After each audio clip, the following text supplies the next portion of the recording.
Warning, you are about to listen to the greatest radio show ever. Welcome to the Devil's Advocate Show. Friends proving it's never personal, only politics. Our buddy Egberto, he's coming back. Egberto Willies coming back at 5:30. Man, you hooked him up for the first time. He's a cool cat. We look forward to catching up with him again. We will speak with Egberto in the Happier Happy Hour Halloween edition. Dom, it's going to be a big show. The Devil's Advocates, radio for the 99%. Welcome back to the Devil's Advocates radio show, rolling through the Happier Happy Hour, the Halloween edition. And Dom, we've been joined live via StreamYard by our friend Egberto Willies from Politics Done Right. Egberto, welcome back, man. Hey, Egberto. Man, it's my pleasure to be with the stars of Madison, Wisconsin. Are you kidding me? You didn't know it was going to be dance-off bro time. No, I didn't. I didn't know, but I kind of like it, you know? Hey. That's how we solve our problems here. We do dance-offs. That's also Egberto, welcome back. Got to ask you, it's been nearly a week, but your first impressions, at least for us, of the new Speaker of the House, MAGA Mike Johnson. What's your thoughts? Wow. I tell you what, the first thing that I thought of is what everybody is saying. Hey, he's no better than Jim Jordan, but my God, he looks good. And I don't know about you guys. I don't go around admiring guys, right? But I saw this guy talk, and he speaks measuredly, and he has an air of authority. This Louisiana guy, I'm sorry, he looks cool. I mean, he's terrible, but I think we better be careful with the way we just kind of throw him, thinking that folks are going to look at him as this crazy MAGA guy, because he is a perfect instantiation of moving MAGA forward. Because again, he looks respectable, he sounds respectable. Think about how he started. He started by saying, I'm going to work with Akeem Jeffries, even though we don't agree. I'm going to sit down and talk to the brother. Hey, I kind of believed him. I mean, he's lying, don't get me wrong now. But I'm like, this guy sounds good. So those of us who are progressive, be careful. This guy has the pedigree. Oh, he's straight out of Central Casting, Egberto, and maybe that flies until someone asks him, hey, is the Earth 6,000 years old? You know, is homosexuality the same as bestiality and incest? I mean, shouldn't he be peppered constantly with these kinds of questions based on, you know, the public, the websites that he's been scrubbing? And similarly, all the Republicans that voted for him, Egberto, shouldn't they all have to answer some of these very basic questions? Of course. But you know what? Everybody's not like you, Dom, or Crute. Come on, man. Everybody aren't like you guys, and everybody aren't listening to you guys. The people that are out there, you know, you listen to This Week, or you listen to Meet the Press, or you listen to Face the Nation, or all these things. They actually treat him even better than they treated Donald Trump. They treat him like he actually makes sense, right? They treat him like there's some sort of intellect coming out of there, and people have a tendency to believe that. And one of the problems I think we as progressives have is we think we can say how bad he is, and everybody will understand after we give them the itemized list of how bad he is. And then we leave it there, and we think everybody's going to go to the voting booth and remember that we gave them the list. What the guys on the right know is they repeat something over and over and over and over again, and it becomes a part of the ethos, right? So, I mean, look, the guy's horrendous. The guy's a nut job. But it's going to take you, me, everybody else hitting him day in, day out, reminding folks and getting, you know, I do a lot of these blog posts and clips or whatever. I don't have the pertinent clips of him yet, but we have to throw those clips out on TikTok and Instagram and all of those things. We have a lot of work to do because, you know, they're ahead on the job. Egberto Willies from Politics Done Right, our fine guest. Egberto, the chaos that preceded the election of the new speaker, and he might look like Alex P. Keaton in glasses, but perhaps a dangerous character, as you point out. But do you think the American people were aware of the chaos that preceded this? And if they don't come up with a funding mechanism, the government's going to shut down in a couple of weeks. Do you think the American people will notice that, sir? No, I hate to say it.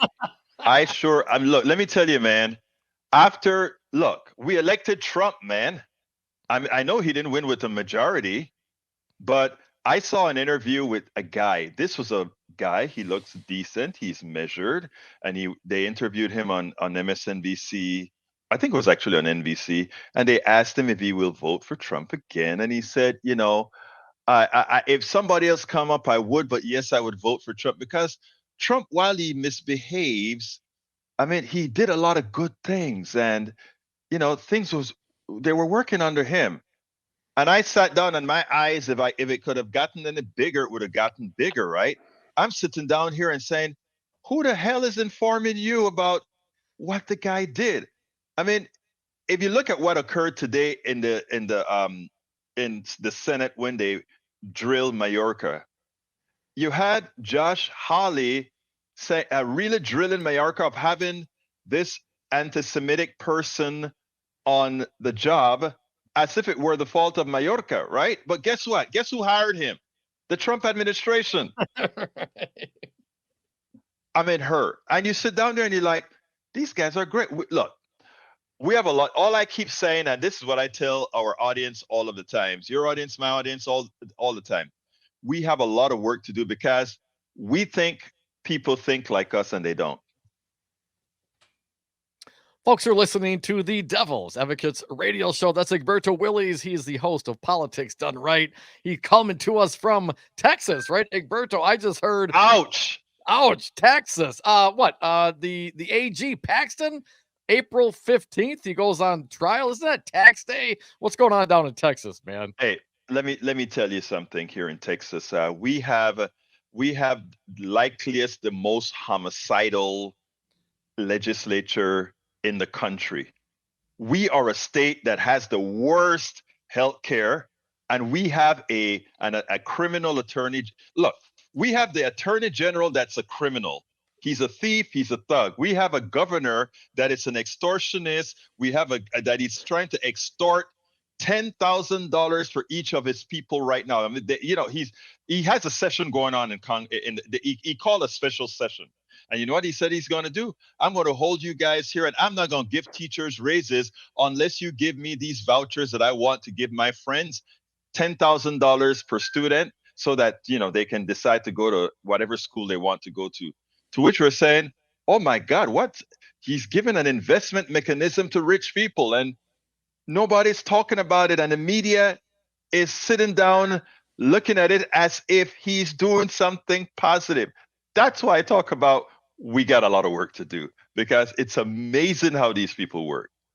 Egberto, we've seen the choice school movement here in the state of Wisconsin for over 25 years. We now reroute over $1 billion per year, primarily for children going to private church school education, 80% of which were already on the rolls of the schools before they received the voucher at the taxpayer expense. We're effectively funding two school systems here in the state of Wisconsin. And not to be outdone, the Speaker of the Assembly here in the state of Wisconsin has refused to pay raises to half the state employees, the entire University of Wisconsin system, unless they eliminate diversity, equality, and DEI from their budgets. Nobody gets a raise unless we get rid of inclusion. I find it amazing because that is not only in Wisconsin. This is all over. We had to do it in the state of Texas, the University of Texas, Austin, the most progressive school in the state and likely the country, had to do that as well. It's amazing that they're all playing from the same playbook, and they use extortion to get what they want to get. And even though most people don't think like them, going back to what Dom said, you have to think about this, right? if people are going to tolerate these things now, what else are they going to tolerate? They just don't get it. So, I mean, what we try to do is we try to make it sort of existential for people, right? I've been learning that these guys scare folks into doing things, and we don't quite know how to do that. We kind of like telling the truth perfectly and not scaring folks into doing what's right for them. I think we're going to have to change the modus operandi, because you're absolutely right about that. In Texas, we're not getting, the teachers are not going to get a raise until that occurs. Folks, you're listening to the Devil's Advocates radio show. Your failure to do so will lead to your imminent death. I like that. Yes. Does that strike you? Is that fatalistic enough? It's actually, but you know what? It's the best thing about it. People will believe you. They'll believe they should. You. Yeah, exactly. So, I mean, if you go out there, and we have to start telling folks we are existential too, and enumerate it. I mean, come on. Right now, Texas is killing people. We don't accept the Medicare expansion to the Medicaid expansion to the Affordable Care Act. And guess what?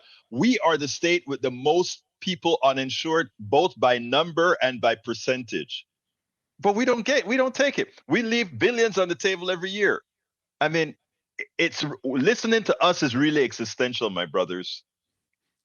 You know, I hate to compare states, man, because we don't have Medicaid expansion either. I had no idea how similar Texas and Wisconsin really is, Egberto. I saw in a ProPublica piece just the other day, Wisconsin and North Carolina, the two least small d Democratic states in the nation. I would have thought Texas would have been in there somewhere. No, man. But let me tell you, we are really a progressive state if the progressives were voting, right? And so, I mean, we got a lot to do with that. Now, Wisconsin, look, I'm still very proud of Wisconsin, really. You know, I've been to Madison. By the way, I love Madison. But Wisconsin, at least you guys fight to get your redistricting correct, and you guys fight to get, come on, one of your senators is a Democrat, you know, your governor's a Democrat. I mean, come on, man. Right. We can't even get that done here, even though that's who we are. Hey, let's not compare Ted Cruz and Ron Johnson. We might swap Ron for Ted, but it would be a tough decision. Oh, but Yes. Egberto, I mean, maybe you don't take, the state doesn't take the Medicaid expansion, the Obamacare and all that. And maybe, the teachers aren't getting paid and all that, but hell, I mean, your electrical system is your own, baby, right? Oh That's my all God. you. You had to bring that I mean, up. winter's coming up, man. I was wondering, I mean, how are things looking this year, man? The same that it does every year. We're holding on by a prayer, but I got something even more special for you. We decided that we were going to really support SARTA green energy, even though we produce more wind than anybody else, and wind turbines, etc. But here's what we did. We said, to solve the problem, we are going to invest in generators so that what occurred when we froze to death doesn't occur again. Guess what we said, though? The only thing we're going to fund are gas turbines. That's the only form of electricity. In other words, if you decide to build a solar farm, to build a dam, to do whatever, green or not, the only thing we're going to support, it has to be burning fossil fuels as the back-end store of our electrical grid. Well, we do have you there. My understanding, there will be, right now, we've got about 15 gigawatts in the state of Wisconsin. I learned just earlier today, there is an investment in something like 11 gigawatts of renewable solar and 4 gigawatts of battery storage. And these things are in the queue. These things are going to happen. The investment dollars are there. That's going to create 20,000 jobs in the state of Wisconsin to bring these things online. So at least we got a better power infrastructure, question mark? You got us beat, okay? Right. You got us beat. Hey, you better be able to turn on the heat in the state of Wisconsin, man, because winter's about to set in here. We got snow on Halloween. I bet that's not happening in Houston. Not in Houston, but in Dallas, maybe. Thank you so much, Egberto Willies from Politics Done Right. How can people find your podcast, your show? PoliticsDoneRight.com. PoliticsDoneRight.com. visit us and you can get everything that you want. Thank you so kindly for having been with you guys. Yeah, thank you, Egberto, don't be a stranger. We'll have you back to Madison, but maybe in the spring, sir. Yes, sir. Peace. We spend a lot of time deconstructing the news, trying to parse it into a form that everybody can understand. We try to find those little nitpicks where it flies above the fray, etc. If you really like these videos that we do, I want to ask a big favor. Please go ahead, number 1, subscribe to our channel, and number 2, please join if you can. Thank you so kindly for watching. Keep watching. Please remember to share. We must populate the entire internet with our progressive message, a message that we know is what most Americans say that they want. So help us, please join.